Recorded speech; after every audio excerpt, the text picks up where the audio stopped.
Ladies and gentlemen, fasten your cognitive seatbelts as we plunge headfirst into the labyrinthine complexities of the music industry's latest enigma, the selling of music catalogs by artists.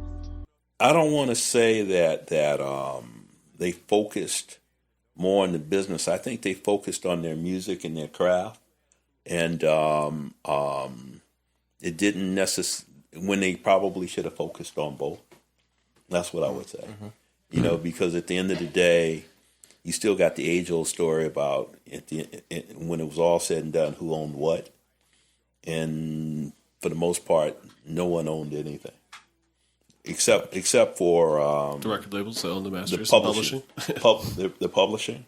A lot of the guys were smart; they held on to their publishing, mm-hmm.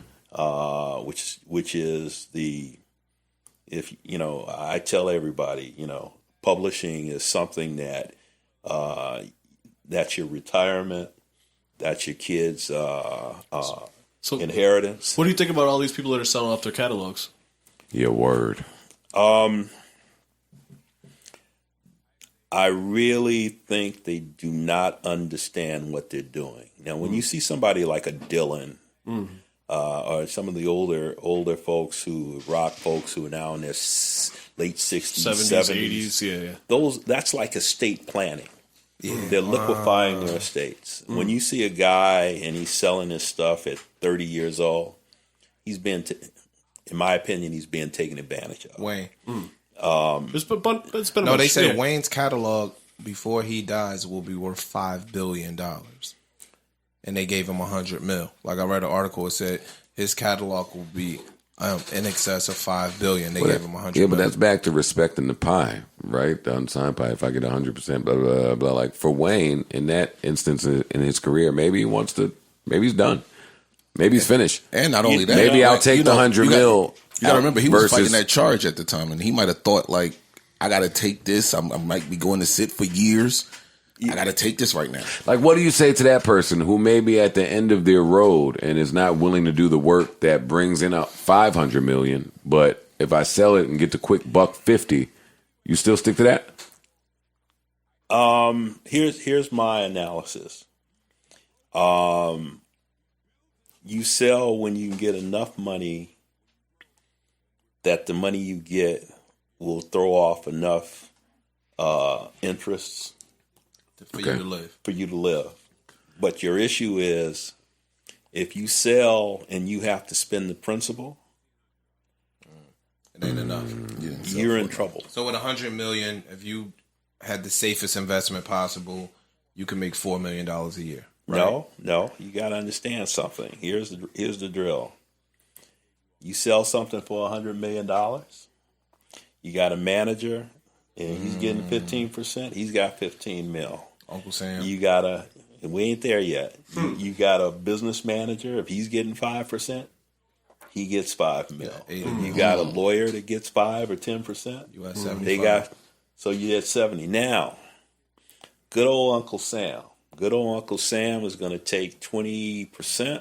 No. That's where you're wrong, buddy. Not after I gave out my 30%. I'm scamming this one. Listen. Hear me out.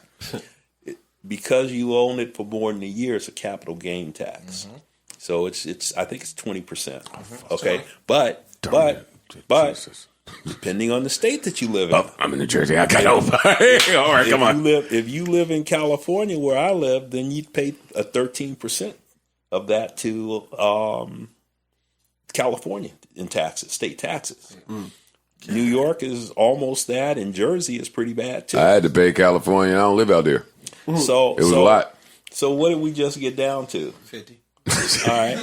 So let's say that you get 5% off of $50,000 a year. That's $2.5 million. Mm-hmm. So if you can live off of $2.5 million a year for the rest of your life, it's a good deal for you. But if No, it depends on what your people hour can lifestyle. live off. No, Ron, no. But our lifestyle. talk about yeah. man.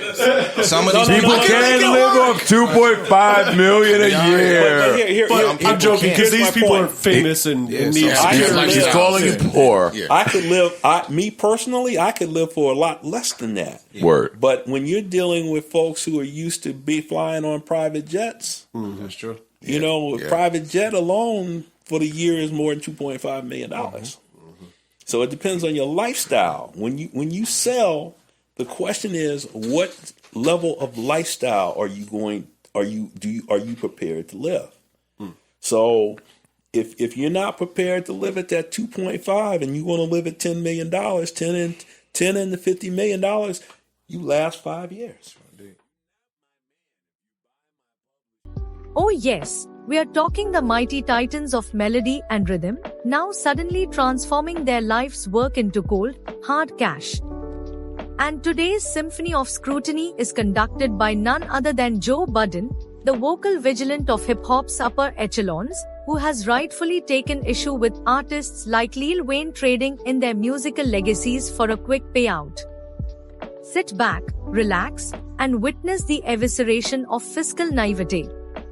Let's start with the age-old dilemma that has plagued artists for generations: ownership versus instant gratification. Joe Budden, always the astute observer of industry shenanigans, calls out the folly of these artists who, in a moment of desperation or confusion, trade away their most valuable assets, their music catalogs. These catalogs, ladies and gentlemen, are not just songs or albums. No. They are the golden keys to financial immortality, the lifeblood of an artist's future generations.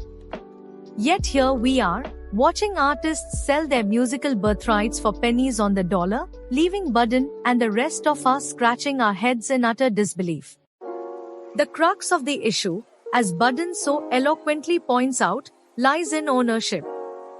The music industry, for decades, has been nothing short of a predatory beast, fattening itself on the backs of artists who lack the foresight or business acumen to protect what is rightfully theirs. It is a tale as old as time.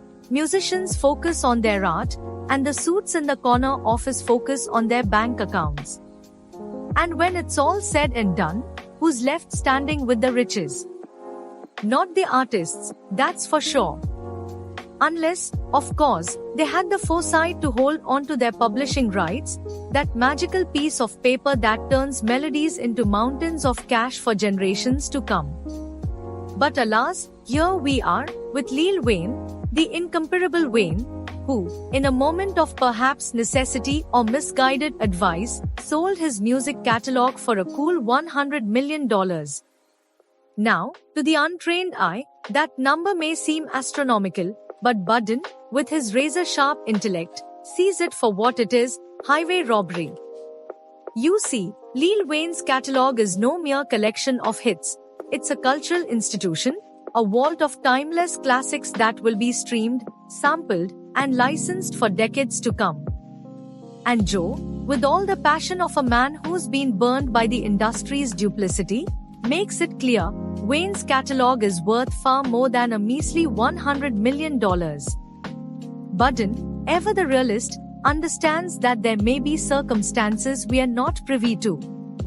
Perhaps Wayne, embroiled in legal battles and personal turmoil, saw the $100 million as a lifeline, a way to secure his immediate future. But here's the kicker: that $100 million may seem like a lot, but when Uncle Sam comes calling, when the managers and lawyers take their cut, Wayne will be left with far less than what that headline number suggests. Budden, with his financial acumen on full display, breaks it down in a manner so thorough that even the most starry-eyed artist would have to sit up and take notice. Taxes, commissions, management fees, by the time the vultures are done, Wayne might walk away with a fraction of the original sum. And let's not forget the opportunity cost. What Budden wants these artists to understand is that selling your catalog is not just a financial decision, it's an existential one. These catalogs, as Budden rightly puts it, are your children's inheritance. They're the long-term financial foundation that will ensure generational wealth. By selling, you're not just trading dollars for songs, you're trading your family's future for a temporary windfall. And if you're not careful, that windfall will be spent faster than a viral TikTok trend. But here's where Budden's insight really hits home. It's all about lifestyle. Sure, $100 million sounds like a dream come true, but what does that buy you if you're accustomed to living like a king?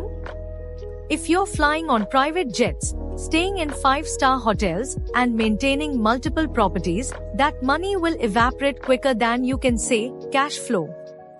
Budden, ever the pragmatist, breaks it down to the bone. If you're living beyond your means, $100 million isn't going to last you as long as you think. You'll burn through it, and before you know it, you'll be left with nothing but memories of what could have been. The brilliance of Budden's analysis lies in his ability to cut through the glitter and glamour of the music industry and lay bare the cold, hard truth. Yes, selling your catalog can provide a quick payday, but at what cost? What these artists fail to realize is that their catalogs, when properly managed, can generate revenue for the rest of their lives and beyond. It's not just about the here and now. It's about legacy. And in selling, you're giving up control of that legacy for a one-time payout that, in the grand scheme of things, will never match the value of what you've relinquished. Now, don't get it twisted. Budden isn't saying that all artists who sell their catalogs are fools. There's a time and place for estate planning, for making sure that your assets are liquid and manageable. But here's the key difference: when a Bob Dylan or a Stevie Nicks sells their catalog, it's often part of a larger financial strategy, a way to plan for the future after decades of accumulating wealth. But when a Lil Wayne, still in the prime of his career, sells his catalog, it reeks of exploitation. It screams of bad advice and a short-sighted view of what could have been. Budden's message is clear: artists need to educate themselves. They need to understand the value of what they've created and protect it at all costs. Because once that catalog is gone, once it's in the hands of a faceless corporation or an investment firm, you've lost control. And in this industry, control is everything. You can't put a price on ownership, and yet, so many artists are willing to sell it for a fraction of what it's worth. In the end, Joe Budden's critique isn't just about Lil Wayne or his catalog. It's about the larger systemic issue of artists being taken advantage of by an industry that doesn't care about their well-being. It's about the importance of ownership, the value of long-term thinking, and the need for artists to protect their legacies. Because if they don't, no one else will. And so, as we close this chapter on the saga of music catalogs and financial missteps, let us heed Budden's warning. Artists, hold on to what's yours. Understand its value. Because once you sell it, once you relinquish control, you can never get it back.